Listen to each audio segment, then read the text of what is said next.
know, the pay systems for customs are different than the pay systems for Border Patrol, and they have never been unified, and that makes a difference where sequestration is concerned, unfortunately. Here's what we're doing. We've already gone through the sequestration legislation, the budget that was finally appropriated with the add-on for CBP. We have identified some reprogramming requests that we would like to add to that. We hope to get those complete and into OMB by the end of the week and move that process along as quickly as we can. Our goal is to absolutely minimize the effect on AUO, premium pay for Border Patrol, and furlough days generally throughout CBP. We've been communicating regularly via email and other messages about what our goal is, asking. It's a difficult ask, asking for patience to try to figure out ultimately how much we can pay our men and women. But like I said, our goal is to minimize the disruption in their compensation. And what might we and they expect to be the earliest possible time when some certainty would be given to the situation?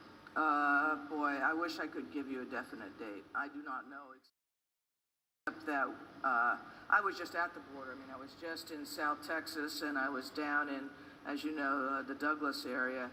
And I know the effect this uncertainty is having on our men and women, so we're moving as quickly as we can.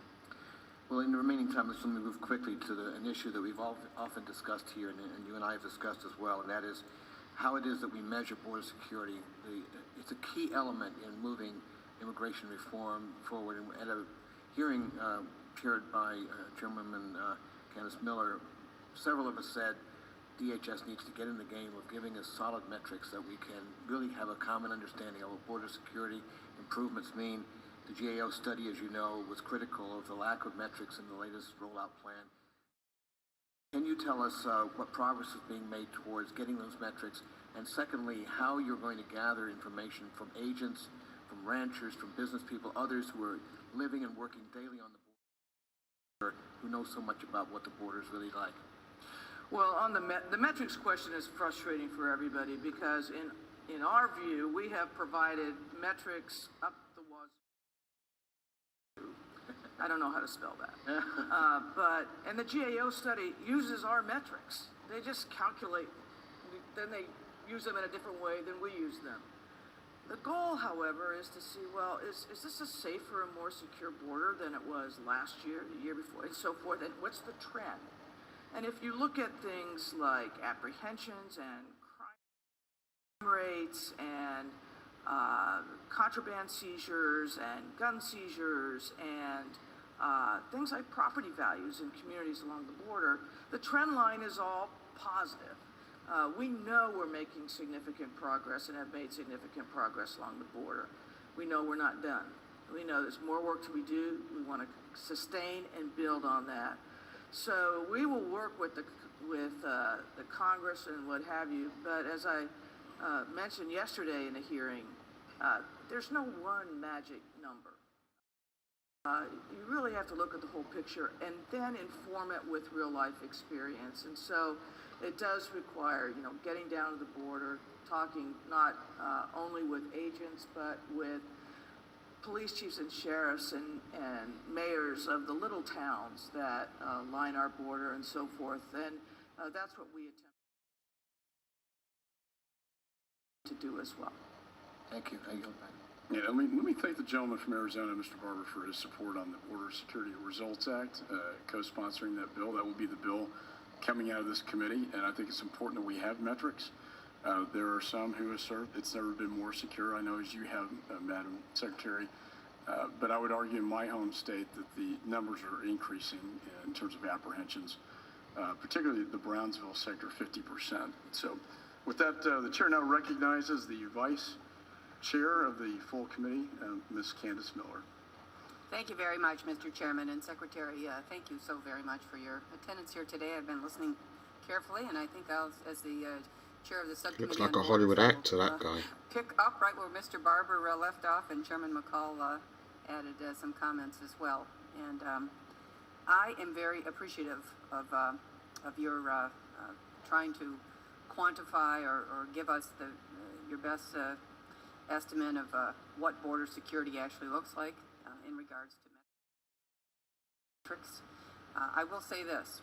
I think there's always a moment in time in politics where something can happen, and that moment in time is probably now for comprehensive immigration reform. I think we have a small window of time, and if something doesn't happen, that window is going to close. And Get your crisis actors in now. I do think that absent some sort of accountability or a metric system that we can quantify in some way that the American people, through their Congress, has a high degree of confidence that we are moving toward an adequate amount of border under operational control, or whatever term we want to utilize it. Absent that, I think that the immigration reform will be a heavy lift. And I mentioned to your staff, Mr. Borkowski, when he testified before our subcommittee, that it would be too bad if the Department of Homeland Security became the stumbling block for comprehensive immigration reform, because we are not satisfied with what we are getting. There's no one else to ask. I know it's a difficult thing. I know that securing the border with a layered approach, as we have been doing, that there has been progress made. Still, as was mentioned to us by you a couple of years ago, the term operational control was antiquated. You said it was an antiquated term. I have an open mind to that, but then what? Then we were told that the BCI, the Border Control Index, would be the term that would be used, and the matrix that would be utilized. And we were anticipating, actually, several weeks ago in this hearing room, that we would be hearing what the construct of that actually was, where we were with it, etc., looking at GAO with the various components of whether it's operational control or a BCI index or whatever it is, under operational control, boots on the ground, strategic fencing, utilization of various kinds of technology, as the chairman had mentioned about UAVs or land systems, or the next version of SBI Net, all of these kinds of things. And also recognizing that sometimes you can secure a portion of border, and then 6 months later you have a different situation. Believe me, I think all of us do understand that. It's not a static kind of a thing. It's a dynamic situation that you are always dealing with there. But you mentioned yesterday some comments you made at a hearing. I was looking at some of that as well, and then have a press release you put out which you said every metric that we use to measure border security shows significant progress, and yet really the only it feels like the only thing we are hearing is about apprehensions. That is a component in my mind. That is a component. It can't be. It's something that we need to know what is happening in regards to apprehensions. But then we're not really measuring how many did we not apprehend.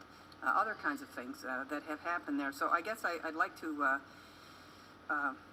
have you flesh that out a little bit more about the matrix, because I appreciate your position and what you're saying, but in my observation and opinion, if we don't get something pretty darn much more specific than what we've had so far from your department, I do believe that your department can be the stumbling block to comprehensive immigration reform, and we don't want that to happen, I'm sure. You will we lose your certainly don't budget. want that, because, as you know, I've been advocating for CIR since